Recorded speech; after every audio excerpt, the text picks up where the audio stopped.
എല്ലാവർക്കും നമ്മുടെ പുതിയ വീഡിയോയിലേക്ക് സ്വാഗതം. ഇന്നത്തെ നമ്മുടെ റെസിപ്പി വളരെ സിമ്പിൾ ആയിട്ട് നമുക്ക് ചെയ്തിട്ടെടുക്കാൻ പറ്റിയ ഒരു ഈവനിങ് സ്നാക്സ് ആണ്. ഈവനിങ് ചായയുടെയൊക്കെ ഒപ്പം അതുപോലെ തന്നെ ഇഫ്താറിലേക്കൊക്കെ നമുക്ക് വളരെ സിമ്പിൾ ആയിട്ട് നല്ല സൂപ്പർ ടേസ്റ്റിൽ തയ്യാറാക്കിയിട്ട് എടുക്കാൻ പറ്റിയ ഒരു സ്നാക്സ് ആണ്. അപ്പം നമുക്ക് ഇതെങ്ങനെയാണ് തയ്യാറാക്കുന്നതെന്ന് ഒന്ന് കണ്ടു നോക്കാം. കൂടാതെ ഈ ഒരു വീഡിയോ കണ്ടുകൊണ്ടിരിക്കുന്ന സമയത്ത് നിങ്ങൾക്ക് ഇഷ്ടപ്പെടുവാണെങ്കിൽ മറക്കാതെ തന്നെ ഒരു ലൈക്ക് ബട്ടണും കൂടെ ഒന്ന് ക്ലിക്ക് ചെയ്യണേ. ചാനലൊന്ന് സബ്സ്ക്രൈബ് ചെയ്ത് സപ്പോർട്ടും കൂടി ചെയ്യുക. അപ്പോൾ ആദ്യം തന്നെ നമുക്ക് ഇതുപോലെ ഈ ഒരു പാനിലേക്ക് ഒരു 1.5 ടേബിൾ സ്പൂൺ അളവിൽ ഓയിൽ ചേർത്ത് കൊടുക്കാം. ഞാനിപ്പോൾ ഇതിലേക്ക് സൺഫ്ലവർ ഓയിലാണ് കേട്ടോ ഒഴിച്ചു കൊടുത്തിരിക്കുന്നത്. ഓയിലൊന്ന് ചൂടായിട്ട് വരുന്ന സമയത്ത് ഇത് 2 വലിയ സവാള ഇതുപോലെ ചെറിയതാക്കി കട്ട് ചെയ്തെടുത്തിരിക്കുന്നതാണ്. അത് ഈ ഒരു ഓയിലേക്ക് ഇട്ട് കൊടുത്തിട്ടുണ്ട്. അതുപോലെ തന്നെ ഇതിലേക്ക് കുറച്ച് ഉപ്പും കൂടി ഇട്ട് കൊടുത്തിട്ട് നമുക്കിതൊന്ന് ഇളക്കിയിട്ട് എടുക്കാം. സവാള ഒരുപാട് അങ്ങ് വഴറ്റി അങ്ങ് എടുക്കണ്ട. അത്യാവശ്യം നമുക്ക് ഈ ഒരു സവാള ഒന്ന് വാടി കിട്ടിയാൽ മതി. അപ്പോൾ ഇതുപോലെ ഇളക്കി സവാളയൊന്ന് വാടി വരുന്ന സമയത്ത് 2 ടീസ്പൂൺ അളവിൽ ഇഞ്ചി വെളുത്തുള്ളി പേസ്റ്റ് ആണ് കേട്ടോ ഇത്. അതുപോലെ തന്നെ ഇതുപോലെ ഒരു 4 പച്ചമുളക് മിക്സിയിൽ ജസ്റ്റ് ഒന്ന് കറക്കി എടുത്തിരിക്കുന്നതാണ്. ആ ഒരു പച്ചമുളക് ചതച്ചതും കൂടെ നമുക്ക് ഇതിലേക്ക് ഇട്ട് കൊടുക്കാം. എന്നിട്ട് നന്നായിട്ട് വീണ്ടും ഒന്ന് ഇളക്കിയിട്ട് എടുക്കാം. ആ ഒരു ഇഞ്ചിയും വെളുത്തുള്ളിയുടെയൊക്കെ ഒരു പച്ചച്ചുവ മാറി വരുന്നിടം വരെ നന്നായിട്ട് ഇതുപോലെ ഒന്ന് ഇളക്കി എടുത്തിട്ടുണ്ട്. സവാള ആണെങ്കിലും ഒരുപാടങ്ങ് വഴണ്ടി പോയിട്ടില്ല. ഈ ഒരു സമയത്ത് നമുക്കിതിലേക്ക് 1/4 ടീസ്പൂൺ അളവിൽ മഞ്ഞൾപ്പൊടിയും 1 ടീസ്പൂൺ അളവിൽ കുരുമുളക് പൊടി ഇട്ട് കൊടുക്കുകയാണ്. ഇതിലേക്ക് നമ്മൾ മുളക് പൊടിയൊന്നും ചേർക്കുന്നില്ല.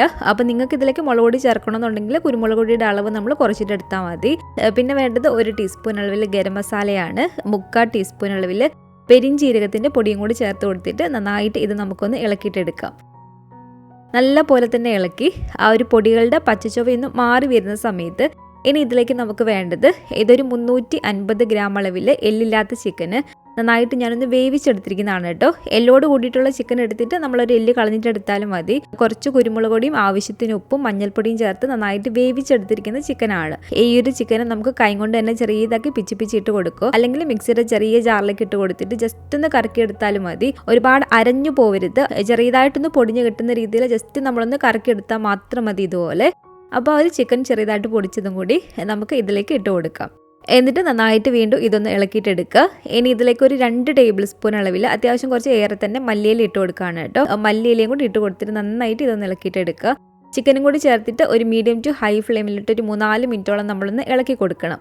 അപ്പോൾ ചിക്കനും ചേർത്ത് ഒരു 3-4 മിനിറ്റോളം മീഡിയം ടു ഹൈ ഫ്ലെയിമിൽ ഒന്ന് ഇളക്കി എടുത്തതിന് ശേഷം ഇതൊരു 4 മീഡിയം വലിപ്പമുള്ള ഉരുളക്കിഴങ്ങ് നന്നായിട്ട് പുഴുങ്ങി ഉടച്ചെടുത്തിരിക്കുന്നതാണ്. ഒട്ടും തന്നെ കട്ടകളില്ലാതെ നന്നായിട്ട് പുഴുങ്ങി ഒന്ന് ഉടച്ചെടുത്തിരിക്കുന്നതാണ്. ആ ഒരു ഉരുളക്കിഴങ്ങ് നമുക്കിതിലേക്ക് ചേർത്ത് കൊടുക്കാം. ആ ഒരു ഉരുളക്കിഴങ്ങ് പുഴുങ്ങി പൊടിച്ചെടുത്തതും കൂടെ ഇതിലേക്ക് ഇട്ട് കൊടുത്തിട്ട് നന്നായിട്ട് വീണ്ടും ഒന്ന് മിക്സ് ചെയ്തിട്ട് എടുക്കുക. ഉരുളക്കിഴങ്ങ് ചേർത്ത് കൊടുത്തതിന് ശേഷം പിന്നെ ഒരുപാട് സമയം തൊട്ട് നമ്മൾ ഇളക്കേണ്ട ആവശ്യമില്ല. എല്ലാം കൂടെ നന്നായിട്ട് മിക്സ് ആകുന്ന രീതിയിൽ നമ്മളൊന്ന് ഇളക്കിയെടുത്താൽ മതി.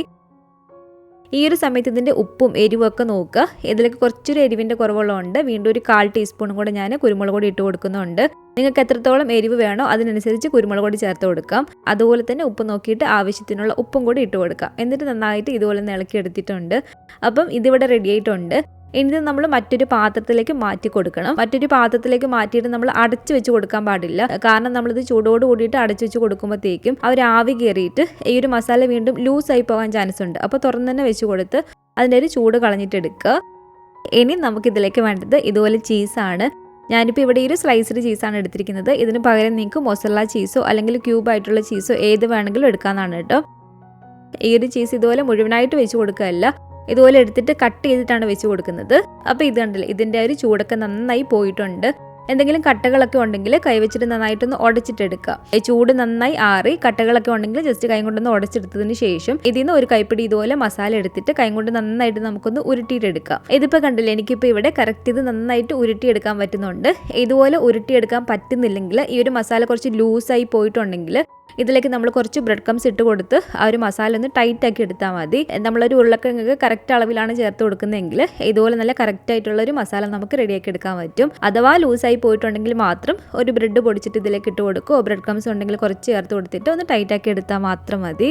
എന്നിട്ട് ഈ ഒരു ചീസ് ഇതിൻ്റെ ഉള്ളിലേക്ക് ഒന്ന് കട്ട് ചെയ്തിട്ട് ഇതിലേക്ക് വെച്ച് കൊടുക്കണം കേട്ടോ. ഇതിന് പകരം നിങ്ങൾക്ക് മൊസറല്ല ചീസ് ഇതുപോലെ ഇതിൻ്റെ സെൻറ്ററിലേക്ക് വെച്ച് കൊടുക്കാം. അല്ലെങ്കിൽ ക്യൂബ് ആയിട്ടുള്ള ചീസോ ഏത് വേണമെങ്കിലും വെച്ച് കൊടുക്കാം. ചീസ് വെച്ച് കൊടുത്തതിന് ശേഷം നന്നായിട്ട് കവർ ചെയ്യുക. എന്നിട്ട് നമുക്ക് ഇഷ്ടമുള്ള ഷേപ്പിൽ ഇത് റെഡിയാക്കി എടുക്കാവുന്നതാണ്.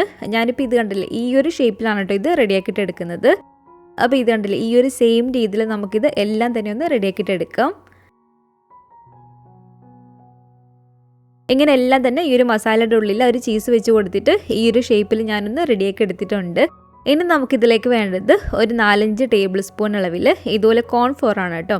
കോൺഫ്ലോർ ഇല്ലെങ്കിൽ നിങ്ങൾക്ക് ഇതിന് പകരം മൈദ വേണമെങ്കിലും എടുക്കാം. ഇതിലേക്ക് നമുക്ക് ഒരു നുള്ളു ഉപ്പ് ചേർത്ത് കൊടുക്കാം. ഉപ്പ് കൂടി പോവരുത്.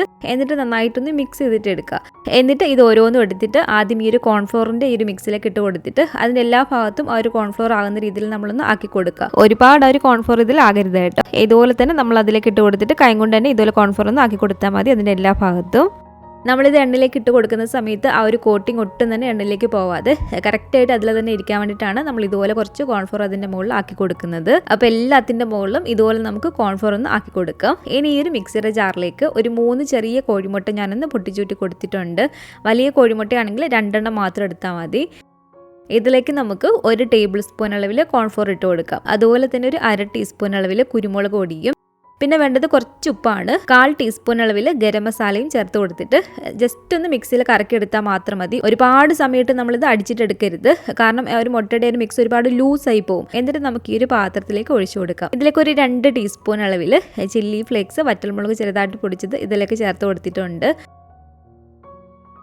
അതുപോലെ തന്നെ ഒരു 2 ടേബിൾ സ്പൂൺ അളവിൽ മല്ലിയില തീരെ ചെറിയതാക്കി അരിഞ്ഞതും കൂടെ ഇട്ട് കൊടുത്ത് നന്നായിട്ടൊന്ന് മിക്സ് ചെയ്തിട്ട് എടുക്കുക. അപ്പം ഇത് കണ്ടില്ലേ, ഈ ഒരു ബാറ്ററും ഇവിടെ റെഡി ആയിട്ടുണ്ട്. ഞാനിപ്പോൾ ഈ ഒരു സെയിം ഫില്ലിങ് വെച്ചിട്ട് 2 രീതിയിൽ ഇത് ചെയ്തിട്ട് എടുക്കുന്നുണ്ട് കേട്ടോ. ചിക്കൻ ഷാമി കബാബ് ചെയ്യുന്ന പോലെ ഇതുപോലെ ഡയറക്റ്റ് തന്നെ നമ്മൾ ഈ ഒരു മസാല എടുത്തിട്ട് ഈ ഒരു മുട്ടയുടെ മിക്സിലേക്ക് നന്നായിട്ടൊന്ന് മുക്കിയിട്ടെടുക്കുക.